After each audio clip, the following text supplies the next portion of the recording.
titignan mo lang dyan, tapat na side mirror mo dyan, ikot ka na.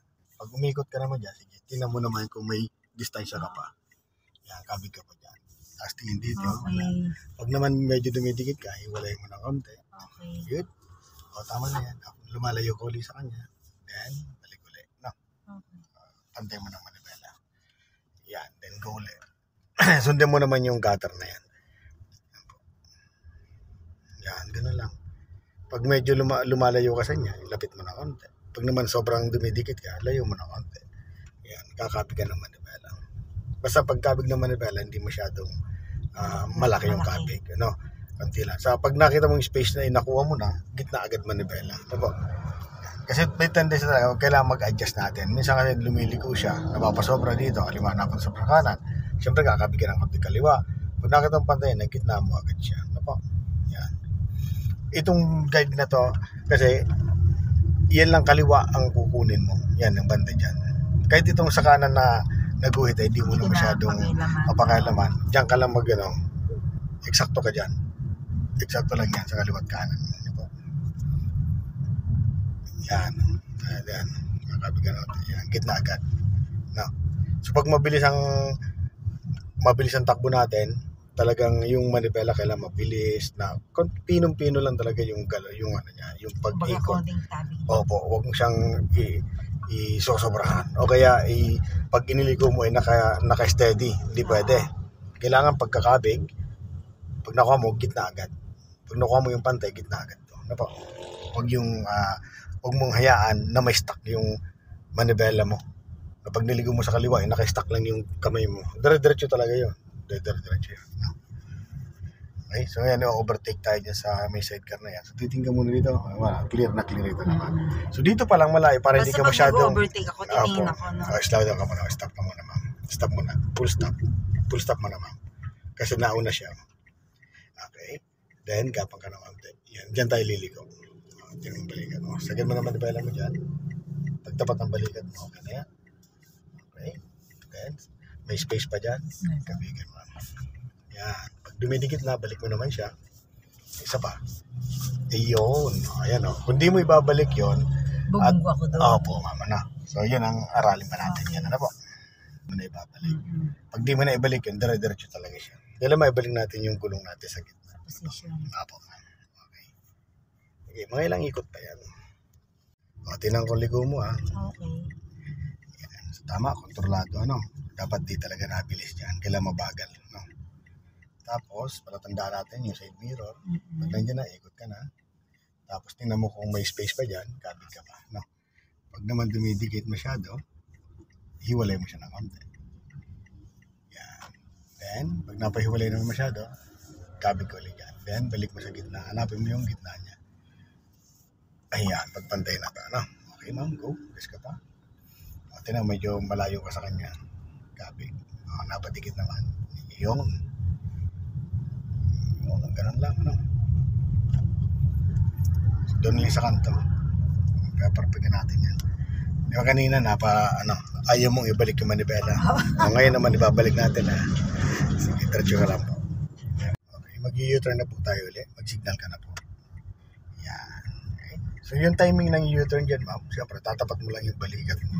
Yung design, pag ganyan, yan. So, slow down, bagalan mo po. Curve na to, Opo, ano? ma'am. Bagalan mo pa. Tapat ng balikat mo. Sagad mo naman manibela mo dyan, ma'am. Okay. Then, iba.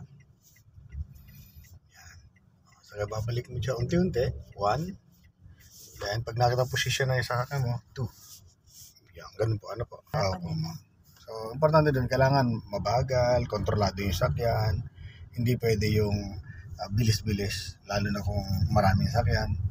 Kailangan ay basahin mo na yung galaw ng ibang sakyan ng balikat. Sagad na nabala mo. Silip dito. Okay, then position tayo. Bawi, 1. Then, 2. Ayan, okay, go. Gas. Ayan. Diretso lang po tayo, ma'am. Diyan ka lang sa position mo muna. Mapapansin may sakyan dyan. Apo, ayan. Ayan. Pwede tayo mag-change ng lane. Walang problema. Basta titingin ka muna sa kapilang side mirror. Alimapunta ka sa mag-change siya lang ng lane. Papunta sa kanan.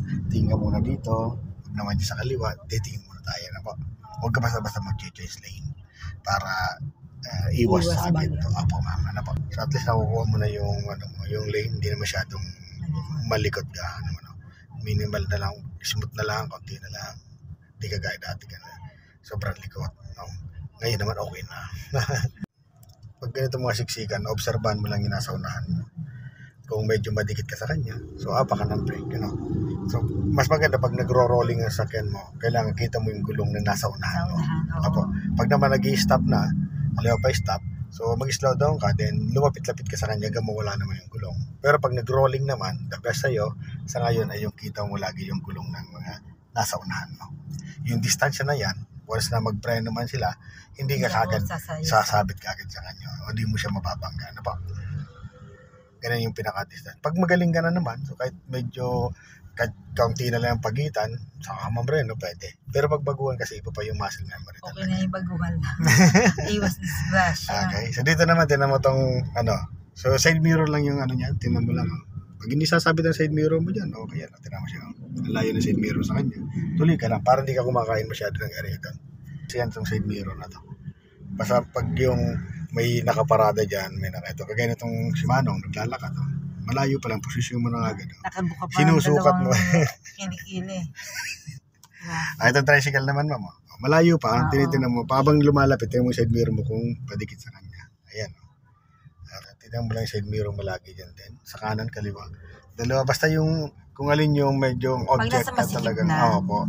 Dalawang side mirror titingnan mo. Kung alin yung unang sasabihan, pwedeng kaliwa o kanan. Doon ako lalayo. Doon ka titingin kung pasabit na yung side mirror mo. Halimbawa dyan, medyo manipis ang So titingnan mo na agad yung side mirror mo na yan. Ganito, yung jeep, di ba? May nakahinto doon. Kung hindi siya alis dyan, at ikaw ay malapit na sa kanya, tingnan, malayo pa lang siya, satap na kagad yung side mirror mo sa kanya. Kailangan didikit mo lang na, huwag mo lang sasabitan. Yung tipong pag dumaan itong side mirror mo ay hindi natidikit. Sa linya, sa mga lane na ito, mag-guide ka, so maguhit na yan. So yan lang, tinan mo lang yung pag walang nakapasok dyan sa lane mo, diretso ka lang. Pero pag nasasagasaan ito yung linya nila, yung linya sa gitna, pag nasasagasaan na nga sa lubong mo, ibig sabihin, sisikip ka ng kaunti dyan. Okay? Lalo pag pumapasok sila dito sa area na to. Sisikip kayo. Kaya sila, tinan mo, hindi sila nakapasok dito sa lane na to. Okay? So, slow down ka man. So, nagbabagal sila dito sa unahan. Pag nagbabagal sila sa unahan, so, kailangan magbagal na rin po tayo. Ayan. Huwag yung kung kailan na malapit na sa kakamamamreno. Mahirap yung gano'n. Kailangan malayo pa. Dito pa lang. Yan. Nahinto na sila. Bagalan mo na. Yan. Bagalan mo na. Yan. Para pag ang dating mo sa kanila, maganda. Kontrolado mo yung sakyan mo. Gagaling dito, tinan mo muna, So, gapang ka ng konti-konti. Hanggang tumapat lang yung balikat. Side mirror, stop mo na. Okay? Then, ikot mo ng isa. Pwede mo na pagbigyan to. Okay, nisagad mo na manibela mo dyan. Slow down lang. Then, balik mo na unti-unti. Hanggang sa dumiretso lang manibela mo. Okay, yan. So,